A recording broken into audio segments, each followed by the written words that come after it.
Caesar's campaign in Africa had been off to a bad start. He had rushed the invasion, underestimating his opponents, and as a result suffered a minor defeat, was badly outnumbered, and poorly supplied. However, as we have seen before, Caesar was often most deadly when backed into a corner. Rather than rushing again, Caesar now focused on collecting reinforcements and supplies, preparing for the upcoming Battle of Thapsus. Gods, I hate Gauls. Oops, sorry, wrong script. But can you blame us? This video is sponsored by Total War Rome Remastered, so our nostalgia is only natural. The good news is the developer, Creative Assembly, managed to find a perfect formula for the remaster. The game retains the spirit and mechanics that made it one of the best strategy games ever, and improves its features across the board. Relive the legacy that defined the award-winning strategy game series, now with a suite of visual and gameplay improvements that brings the award-winning strategy classic up to modern standards.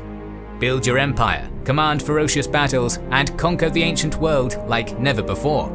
The remaster improves and modernizes every aspect of the original.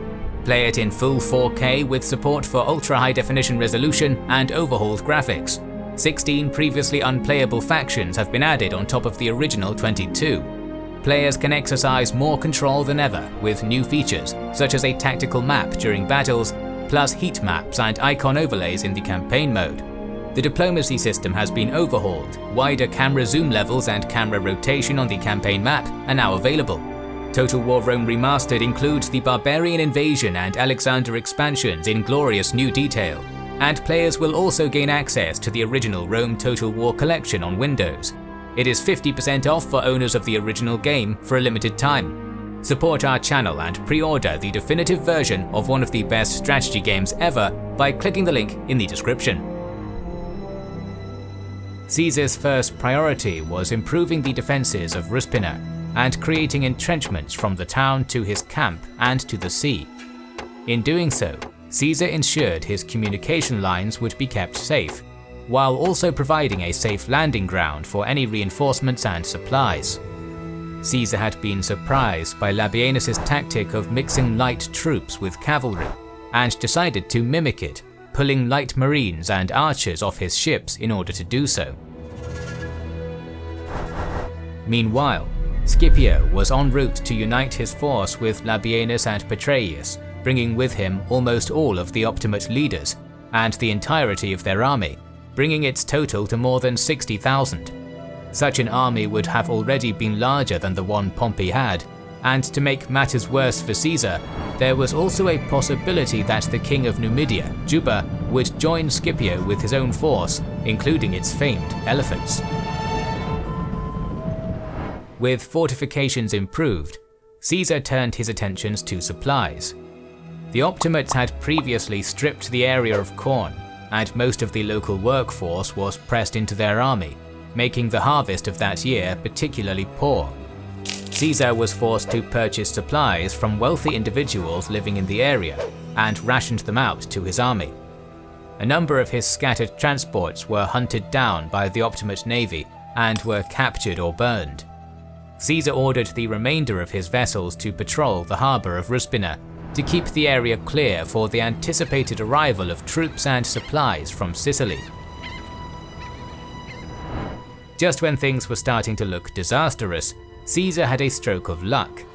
The Optimate army under Scipio had paused briefly at Utica, where Cato, the figurehead and political leader of the faction, was based.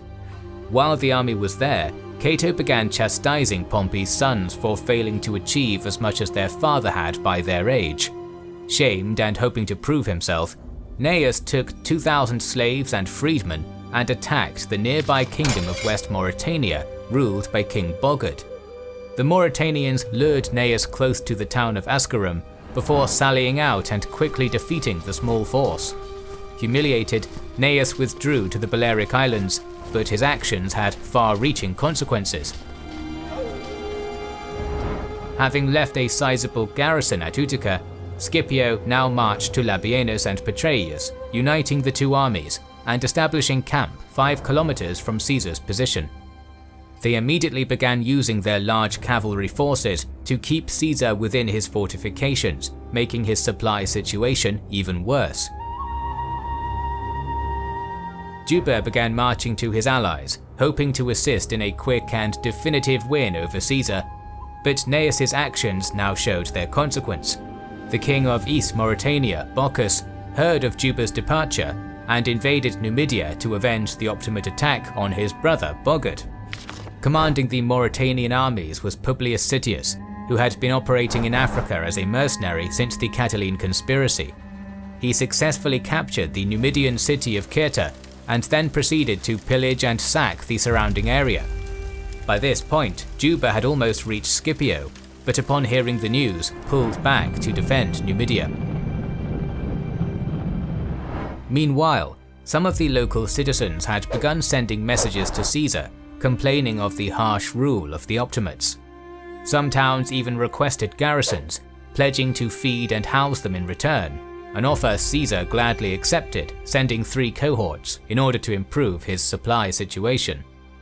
Initially, Caesar planned to wait for better weather to ensure his troops would make the crossing from Sicily safely, but now he ordered that they be sent no matter the conditions, showing how desperate he was.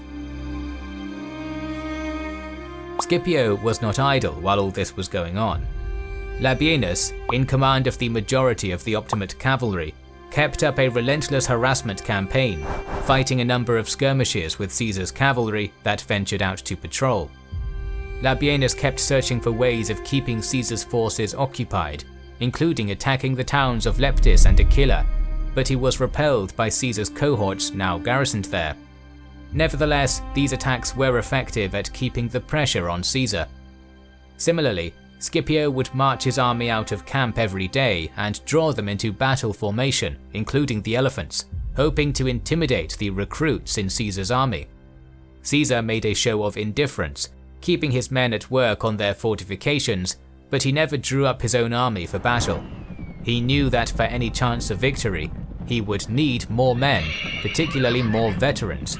His best play was to keep his men behind their fortifications of trenches and palisades and bide his time. His patience paid off. Sallust had arrived in Caecina, the site of a large Optimate grain supply, which was poorly defended. He easily chased off the garrison and immediately sent the supplies to Caesar. Simultaneously, 2 experienced legions, the 13th and 14th, were finally dispatched from Lilybaeum. Good luck with the weather and Caesar's patrolling fleet allowed all the legions and supplies to arrive at Ruspina with relative ease. Soon after, Scipio sent 2 Gaetulian spies into Caesar's camp to assess the new situation. However, the Gaetuli, who had greatly benefited from the actions of Caesar's uncle-in-law, Gaius Marius, during and after the Jugurthine War, immediately defected to Caesar. They informed him of Scipio's numbers and the morale of his men, in particular that the Optimate 4th and 6th legions were wavering and eager to join Caesar. Though Scipio and Labienus had done well to keep up the pressure, they had delayed too long and lost the initiative. Caesar now had the men and supplies he needed to go on the offensive, and wanted to force a battle with Scipio before the Numidian army would return. On the 25th of January, he sent the transports back to Sicily to get the rest of his army, and then marched his full force out of the camp. His first objective was to take and fortify the semicircle ridge of hills that surrounded the town. Looking to use similar tactics to those at Dyrrhachium, Caesar quickly seized as many of these hills as he could, ordering fortifications to be built to create a line of palisades across the tops of the hills. Hoping to force Caesar back to his original position, Scipio marched his full army out of camp with Labienus in command of the vast cavalry force, drawing up for battle.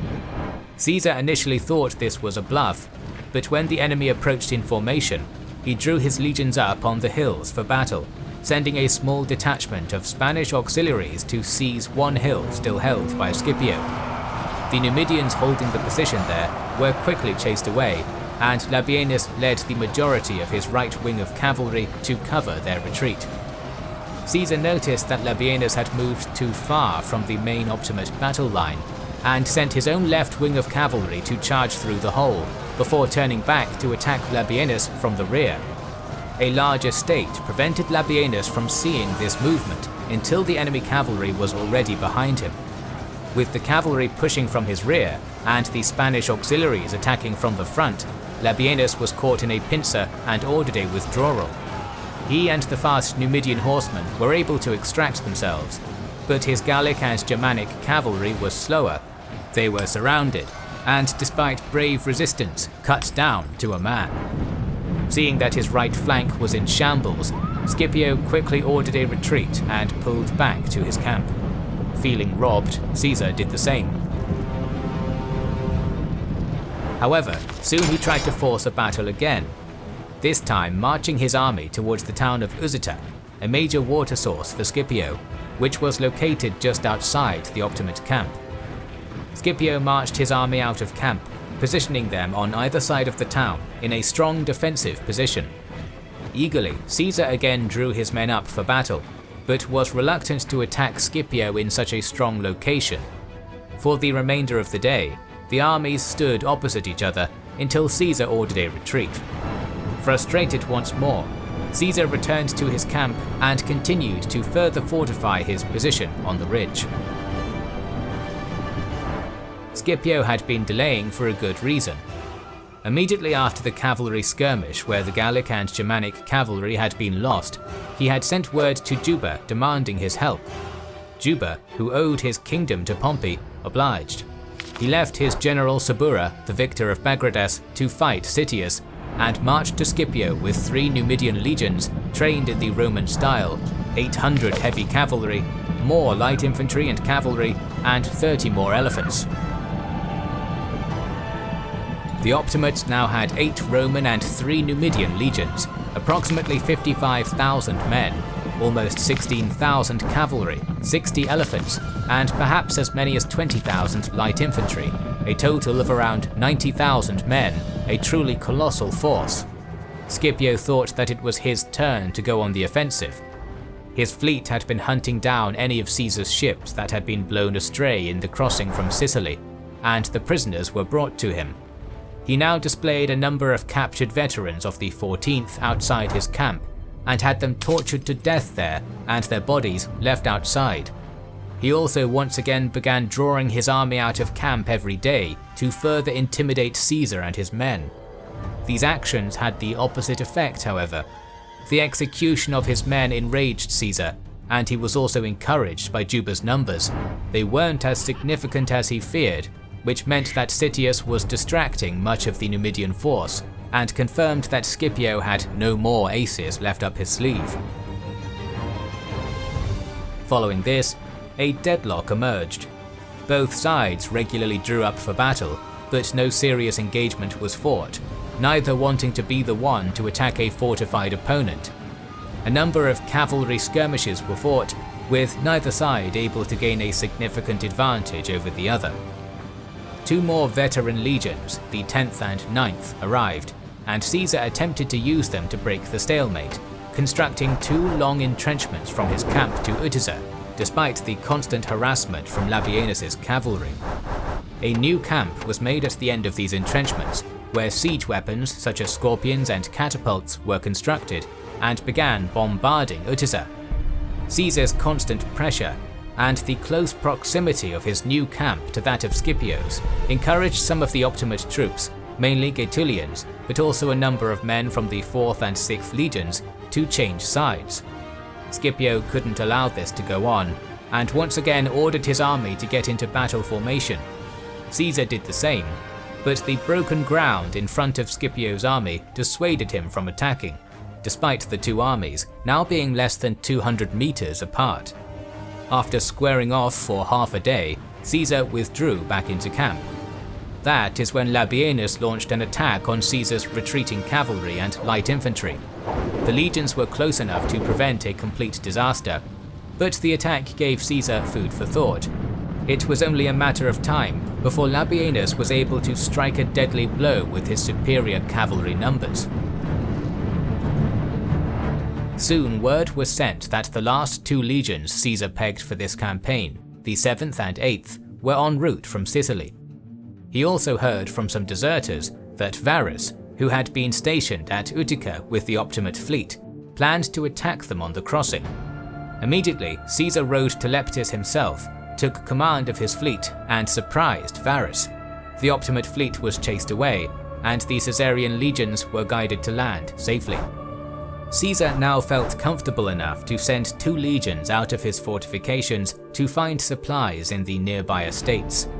At this point, Optimate deserters informed Caesar of an ambush planned by Labienus, and Caesar managed to surprise his old ally, killing 500 light infantrymen and routing the Numidian cavalry. Unfortunately for Caesar, his legions were unsuccessful in their foraging, making it clear that he needed to move his entire army to find food. Caesar left a garrison in Ruspina, burnt his camp, and marched out with his full force. He foraged the area around Agar and Seta, constantly shadowed by Scipio's army. After foraging around Seta, Caesar began retreating to his camp roughly 23 kilometers away, but was once again attacked by Labienus and his Numidian cavalry and light infantry. This time, Labienus kept up the attack, retreating when Caesar's men turned to confront him, and then continuing the harassment as soon as they began marching again. Caesar's cavalry took the brunt of these attacks, and he was eventually forced to pull them from the rear and use his legions to fend off the Numidians. His heavy infantry took less damage than his cavalry, but his army was now moving incredibly slowly, only managing to cover 300 meters in 4 hours. Night finally set in, and Labienus withdrew his troops. But he had been successful in doing significant damage to Caesar's already much smaller cavalry force. Impressed by how effective Numidian light cavalry and light infantry had been against him, Caesar began drilling his men in tactics to combat them, such as how far to retreat from them and when they should turn and throw javelins. He was soon met by the last Sicilian reinforcements, bringing his force to 12 legions, 5 newly raised and 7 veteran, roughly 3,000 to 5,000 cavalry, and an unknown number of light infantry.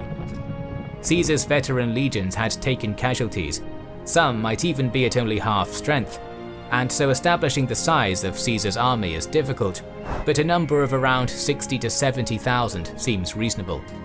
Though outnumbered overall, Caesar had more veterans than Scipio, as the Optimate army was largely made of fresh recruits and conscripts. Caesar also brought elephants from Italy.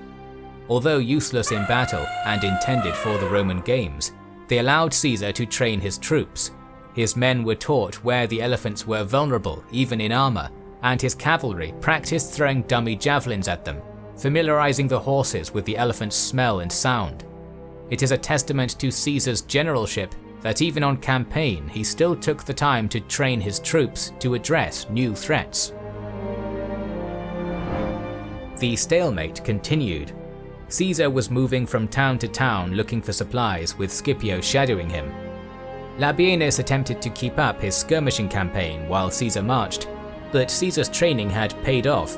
300 men from each legion were assigned to not carry any baggage and instead act as a quick response rearguard, fending off all of Labienus's harassing attacks.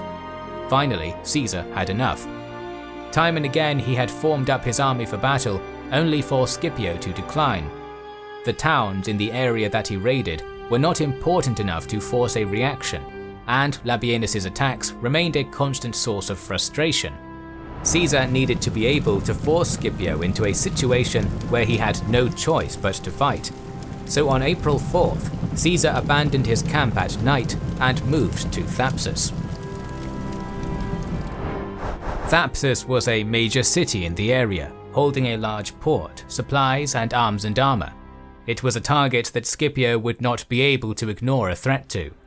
Caesar, having marched through the night, soon arrived at the city, immediately besieging it and fortifying his own position against a possible Optimate attack. Outside of the city of Thapsus was the Marsh of Mocnene, which effectively forced any approaching army to take one of 2 narrow passages, hugging either the northern or eastern coast. Caesar had chosen his target well. He established 2 forts, one in the eastern passage, which was garrisoned by 3 cohorts, which effectively blocked that pass, and one surrounding the city of Thapsus. His strategy was to force Scipio to take the northern passage, meaning Scipio would be forced to attack him from only one direction. Scipio soon arrived on the scene. He initially intended to take the eastern passage, but seeing Caesar's fort, abandoned this idea. Leaving a small force under Afranius opposite Caesar's fort, he ordered Juba, Labienus and the Numidian cavalry to encamp in a separate camp nearby.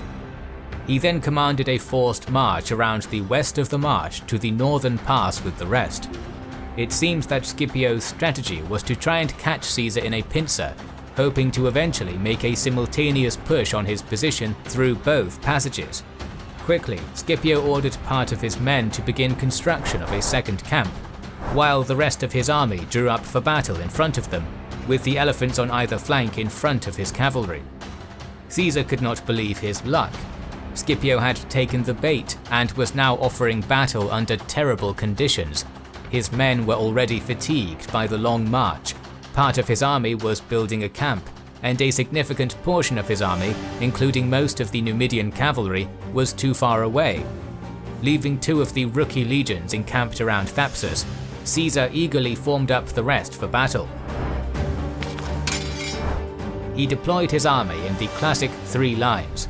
The 10th and 7th legions were stationed on the right, and the 8th and 9th on the left. The centre was likely held by two of the other veteran legions, the 13th and 14th, with a recruit legion on either side of them. Mixing recruit and veteran legions like this was a favoured strategy of Caesar's. His last legion, the 5th, was split into two and stationed behind each flank, acting as a fourth line. Their role was specifically to handle the elephants.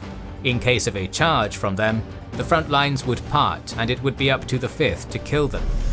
Archers, slingers and light infantry mixed with cavalry held his extreme flanks. Caesar and his men noticed a lot of movement and jostling in Scipio's line as men moved to and from the camp.